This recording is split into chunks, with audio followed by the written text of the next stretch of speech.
आप सब लोगों ने मुंबई सेंट्रल इस स्टेशन का नाम तो ज़रूर सुना होगा। अगर आपने ये सुना है तो आपने उस एक इलाके का नाम तो ज़रूर सुना होगा जिसका नाम है कमाटीपुरा और मदनपुरा।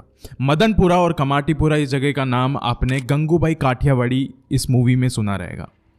ये एक बहुत ज़्यादा आइकॉनिक कहानी थी एक शख्स के बारे में जिसने जीते जी बहुत ज़्यादा अच्छे बुरे सब काम किए थे, जिनका नाम था गंगूबाई।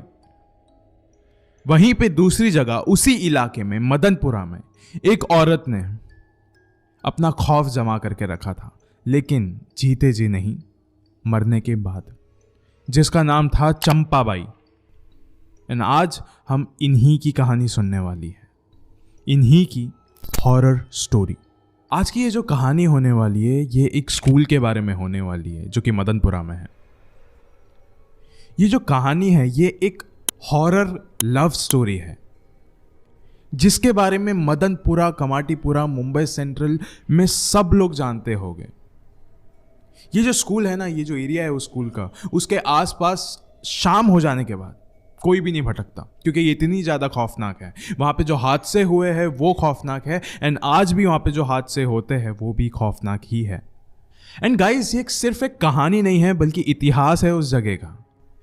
इस चंपाबाई की हॉरर स्टोरी के ऊपर, इस चंपाबाई की हॉरर लव स्टोरी के ऊपर कभी भी कोई मूवी नहीं बनी, कभी भी कोई किताब नहीं लिखी गई। ये सुन के मुझे आज भी बहुत ज़्यादा ताज्जुब होता है क्योंकि कहानी जब मैंने पहली बार सुनी थी इट वाज लाइक कि भाई इस पे तो मूवी बननी चाहिए क्योंकि इतनी इंटरेस्टिंग है। मदनपुरा, कमाटीपुरा में तो लोग जानते हैं, लेकिन आपको भी इसके बारे में आज जानने को मिलेगा। बहुत ज़्यादा इंटरेस्टिंग है ये, लेकिन उतनी ही डरावनी भी। अब ये कहानी शुरू करने से पहले ऐसे ही और horror, mysterious and historical videos देखने के लिए सब्सक्राइब कर दीजिए इस चैनल को। अब ये कहानी शुरू होती है। ये कहानी शुरू होती है साल 1950 के अराउंड, जब मदनपुरा में एक औरत काम किया करती थी जिसका नाम था रत्ना, जिसे आज के टाइम पे चंपाबाई बुलाया जाता है। और वो क्यों बुलाया जाता है आपको आगे कहानी में पता चलेगा। ये झाड़ू पोछा मारने का काम किया करती थी 2-3 लोगों के घर पे। एंड रत्ना की उम्र ज़्यादा नहीं थी, बहुत उम्र में कम थी, वो लाइक जवान थी वो।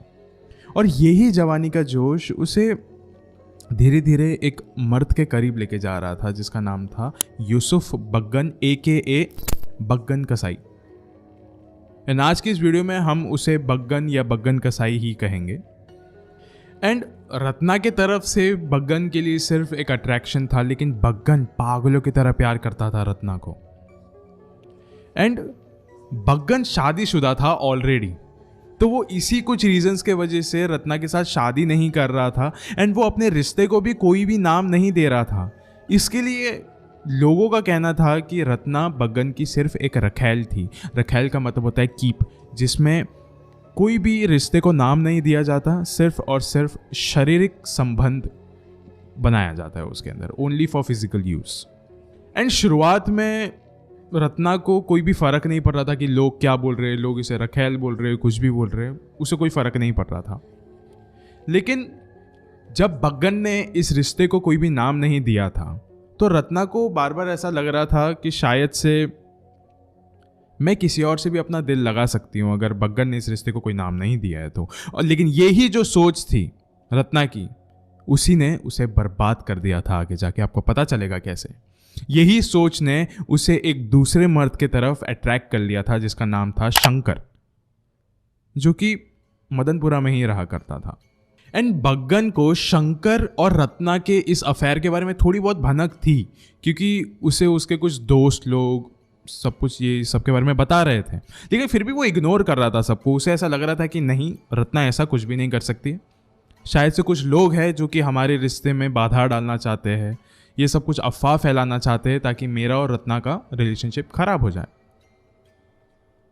अभी ये एक बार की बात है जब बग्गन अपने शॉप से निकल के अपने घर के तरफ जा रहा था, तभी उसने देखा कि कहीं दूर रत्ना और शंकर हाथ में हाथ डाले बैठे हुए हैं। ये देख के बग्गन के पैरों तले जमीन खिसक गई। वो शॉक हो गया कि ये कैसे हो सकता है। बग्गन एक आवारा पागल आशिक के तरह था क्योंकि वो बहुत दिलो जान से मोहब्बत करता था रत्ना के साथ। बस अपने शादी के वजह से वो इसके साथ शादी नहीं कर पा रहा था, क्योंकि उसको कोई दूसरी वाइफ नहीं चाहिए थी, उसे एक ही चाहिए थी। लेकिन स्टिल वो एक बहुत पागल आशिक था एंड उसे तो मन कर रहा था कि मैं जाऊँ एंड वो दोनों को मार दूँ, ख़त्म कर दूँ। लेकिन उसने काफ़ी चतुर दिमाग लगाया कि मैं इन लोगों को यहाँ पे कुछ नहीं करूँगा। फिर शंकर और रत्ना एक कंपाउंड की तरफ जाने लगे। ग्राउंड है, खुला मैदान है, वहाँ की तरफ जाने लग गए, जिसका नाम था चंपा कंपाउंड। उसी वक्त बग्गन भी उनके पीछे छुप छुपा के चलने लग गया। अब जैसे ही रत्ना और शंकर उस चंपा कंपाउंड की तरफ पहुंचे, उसी समय बग्गन कसाई ने अपनी छुरी निकाली और उन दोनों का गला काट दिया। वो इतने ज्यादा गुस्से में था कि उसने कुछ भी नहीं सोचा, इन उन लोगों को मार दिया एंड मार के वहीं पे ऐसे छोड़ा नहीं। उन दोनों के टुकड़े टुकड़े करके उनको उस ग्राउंड में दफन कर दिया। ये तो वही बात हो जाती है कि अगर तू मेरी नहीं हो सकती तो मैं तुझे किसी और की नहीं होने दूंगा। उसकी मेंटेलिटी कुछ इस तरीके की थी। एंड इस हादसे के बारे में ज़्यादा किसी को भी पता नहीं चला। ज़्यादा मतलब क्या, किसी को भी नहीं पता चला। सिर्फ और सिर्फ एक बग्गन ही था जिसके जहन में यूली बात थी कि हाँ, मैंने कुछ दो लोगों को मार के यहाँ पे गाड़ा हुआ है। लेकिन वहाँ के अड़ोस पड़ोस में रहने वाले लोगों का ना अक्सर यूली बात कहना रहता था कि आधी रात जब हो जाती है तो पता नहीं क्यों हमें चंपा कंपाउंड से दो लोगों की रोने की आवाज़ आती है। एक होती है औरत और एक होता है मर्द। एकदम चीखने चिल्लाने की आवाज़ आती है जैसे कि कोई उन्हें काट रहा है। एंड ये आवाज़ें हमें ऐसे ही ऊपर से नहीं आती है, ये आवाज़ें ऐसा लगता है कि ज़मीन के अंदर से आ रही है एंड वो हमें बुला रहे हैं वहाँ पे। एंड अब ये हादसे को होके कुछ 6 महीना गुजर गया था। एंड 6 महीने बाद जब अड़ोस पड़ोस वाले लोग बार बार कहे जा रहे कि आधी रात को हमें यहाँ पे सेफ नहीं लगता है, रोने धोने की आवाज़ें आने लगती है, तो उन्होंने ये बात पुलिस को बताई। पुलिस जब वहाँ पे गए उनको कोई डेड बॉडीज नहीं मिले, लेकिन उन्हें वहाँ पे रत्ना की चूड़ियाँ मिली, उसके कपड़े मिले। शंकर के भी बहुत सारे ऐसे कपड़े थे जो वहाँ पे पड़े हुए मिले। एंड सब लोगों को एक बात पता थी कि रत्ना जो है वो बग्गन की रखेल थी, सबको पता था। एंड उन्हें ये भी पता था कि उसकी जेलिसी बहुत ज़्यादा हो रही थी अभी थोड़ा थोड़ा करके शंकर के वजह से, एंड इसलिए सारा शक बग्गन पे जा रहा था। फिर उसी समय उन लोगों को आसपास रत्ना के खून के भी निशान दिखे, तो उस समय योला शक बहुत ज़्यादा गहरा हो गया था पुलिस वालों का। तभी इमीडिएटली उन्होंने स्ट्रिक्ट एक्शन लिए बग्गन कसाई के ऊपर एंड उन्होंने उसे अरेस्ट कर लिया कई सालों तक के लिए। इन हादसों के बाद चंपा कंपाउंड बहुत ज़्यादा फेमस हो गया था कि यहाँ पे भूत प्रेत घूमते हैं, यहाँ पे आत्माएं घूमती हैं।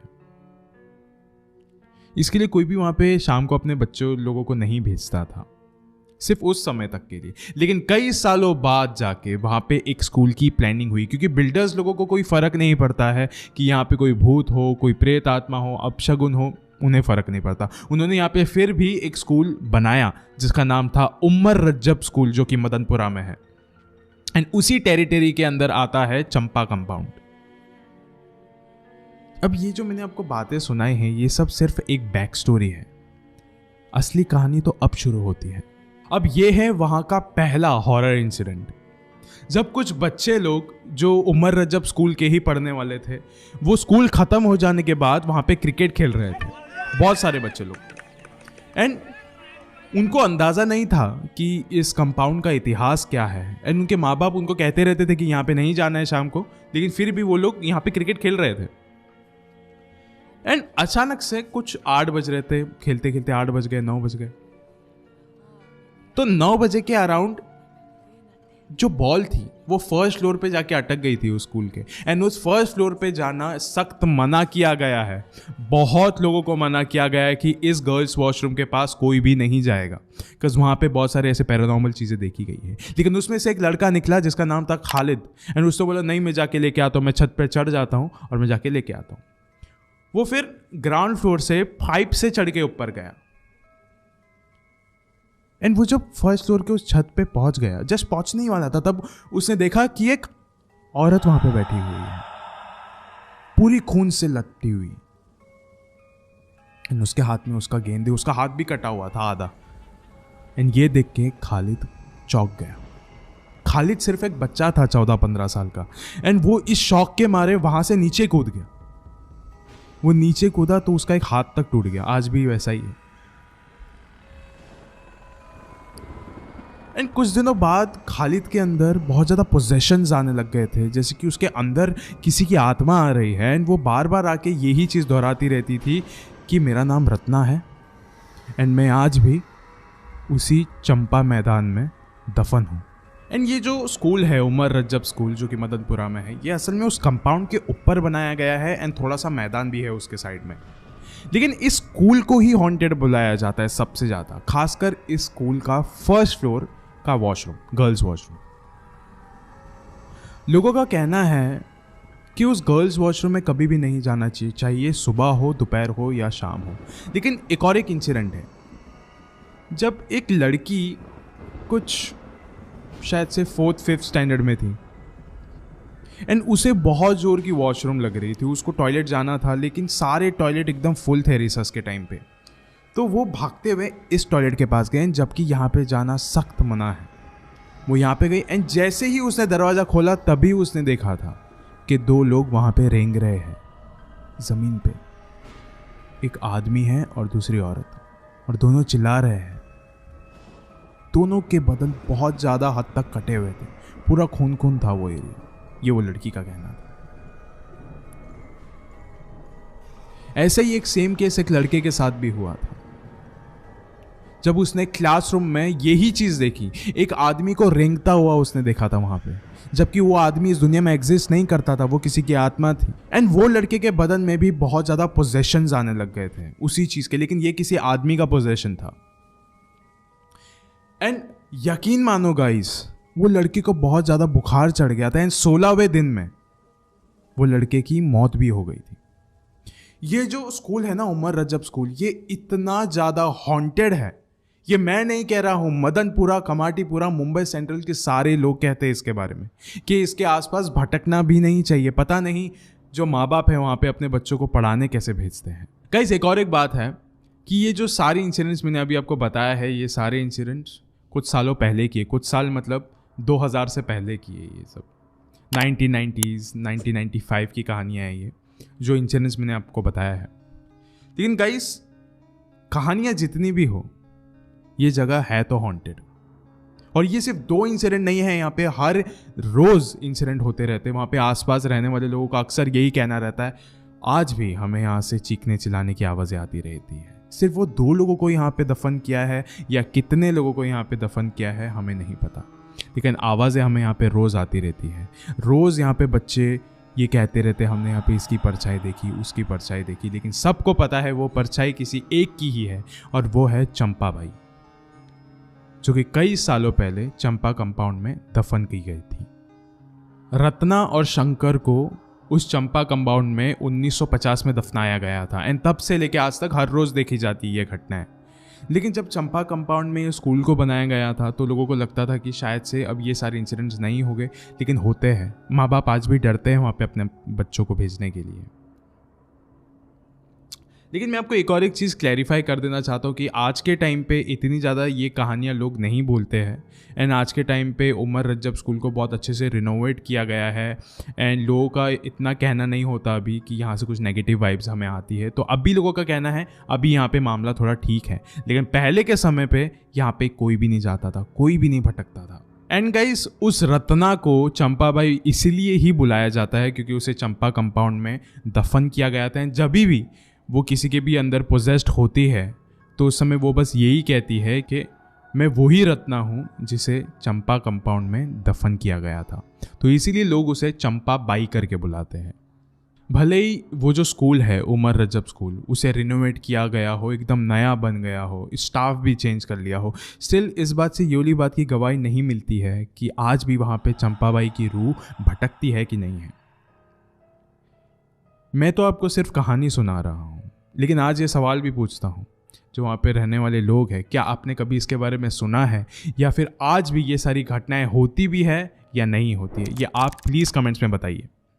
आज इस कहानी के अंत में मैं आपसे बस इतना ही कहना चाहूँगा कि जैसे जानवरों के अलग अलग इलाके होते हैं एंड वो किसी को भी अपने इलाके के अंदर घुसने नहीं देते, वैसे ही इन चुड़ैल, इन प्रेत आत्माओं के भी इलाके होते हैं एंड इन्हें भी पसंद नहीं होता है कि अगर कोई भी इनके इलाके में दाखिल हो जाए। लेकिन अगर कोई गुजरता है एंड अगर इनकी मर्जी हो तो ये आपको एक न्योता देते हैं मौत का। शुक्रिया।